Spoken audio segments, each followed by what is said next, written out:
अस्सलाम वालेकुम, आप देख रहे हैं मेरा यूट्यूब चैनल G72 न्यूज़ और मैं हूं आपके साथ आरिफ राही।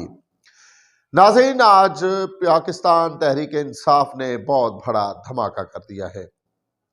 जी हाँ, काफ़ी दिनों से ये कहा जा रहा था कि पाकिस्तान तहरीक इंसाफ के पास कोई प्लान बी भी मौजूद है, बल्कि बैरिस्टर गौहर जो चेयरमैन हैं इस वक्त तहरीक इंसाफ के, उनका ये कहना था कि प्लान बी, सी और तमाम चीज़ें हमारे पास मौजूद हैं और हम मैदान में रहेंगे, चाहे हमें अंडर 19 टीम के साथ ही क्यों ना मैदान में उतरना पड़े।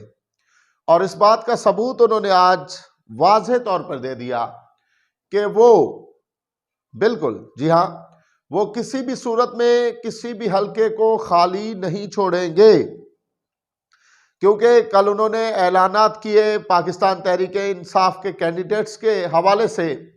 और आज जो है एक बहुत अहम डेवलपमेंट हुई जब पाकिस्तान तहरीक इंसाफ नजरियाती के नाम से टिकट उन्होंने हुक्म दिया कि तमाम रिटर्निंग अफसरान के पास उम्मीदवार जो हैं वो अपने टिकट्स जमा करवाएं।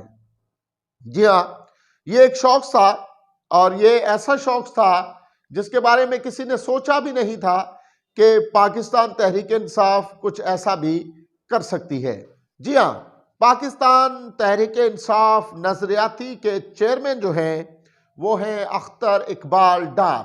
जी हाँ, अख्तर इकबाल डार आज से पहले तो मीडिया की नज़रों में नहीं आए और ना ही उनके बारे में कोई ख़ास जानता था कि वो क्या हैं, क्यों हैं, किस वजह से उन्होंने ये पार्टी जो है वो रजिस्टर करवाई, इसके पीछे क्या मुहरकात हो सकते हैं।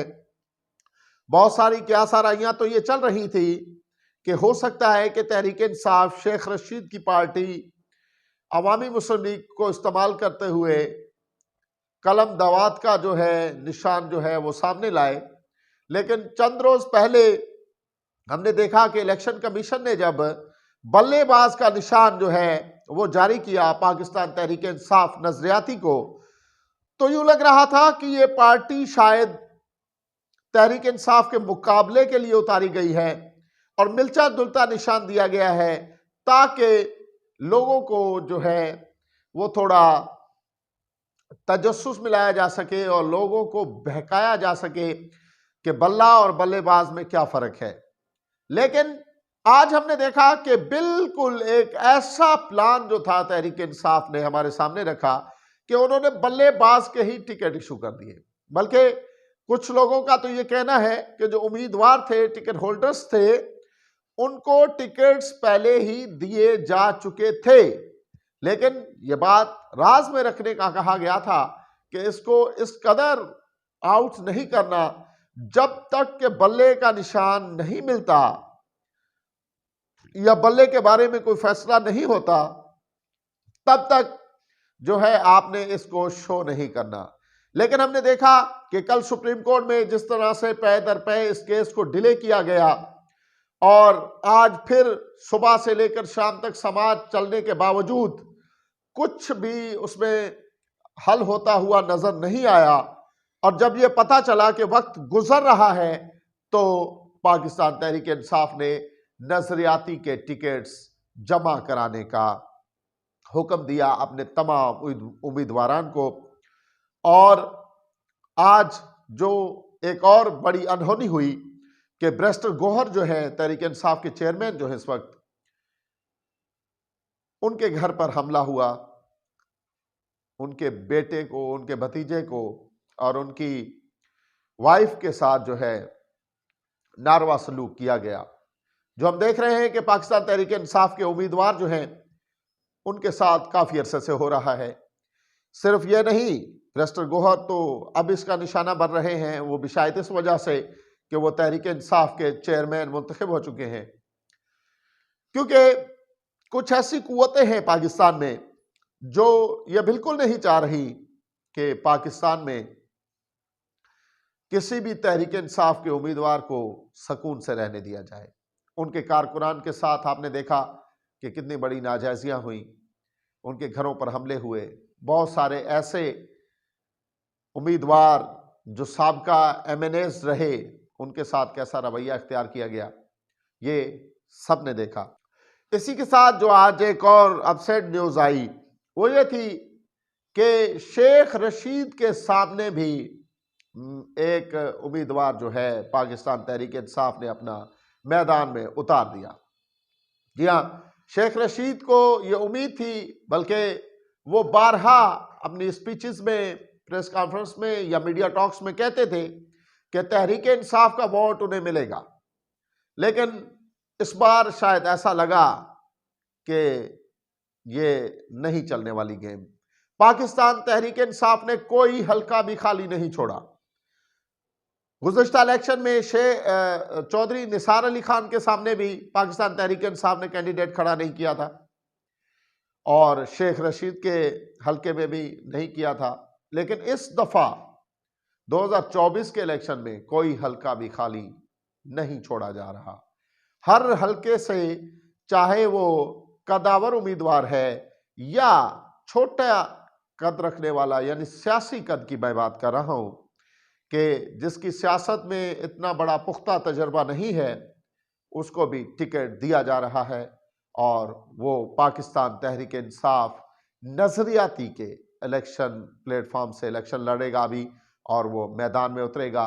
लेकिन शेख रशीद ने भी आज ये कहा कि मैं नस्ली भी हूं, असली भी हूं।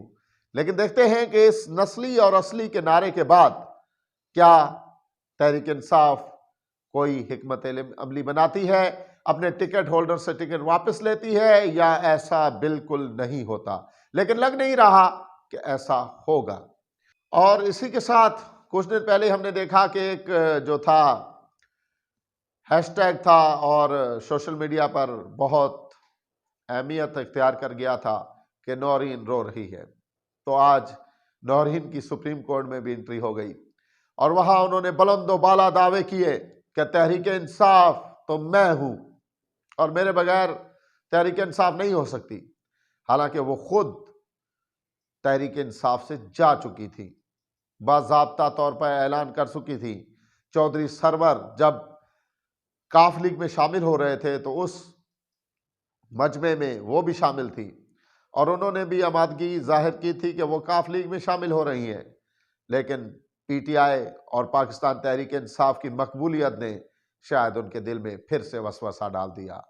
मुश्किल हालात में भागने वाले इस वक्त नारा लगा रहे हैं कि वो तहरीक इंसाफ के उम्मीदवार हैं, वो पार्टी का हिस्सा हैं। लेकिन अब ऐसा नहीं चलेगा, क्योंकि अभी तो गेम ही कुछ और हो गई। अभी तो पाकिस्तान तहरीक इंसाफ नजरियाती और बल्लेबाज जो है वो मैदान में उतर गया। पहले सिर्फ बल्ला था और अब बल्लेबाज जो है वो मैदान में है और देखना है कि अब ये बल्लेबाज का निशान जो है वो क्या करता है, क्योंकि अभी तो ये बहुत ही अहम जो है वो सिलसिला है।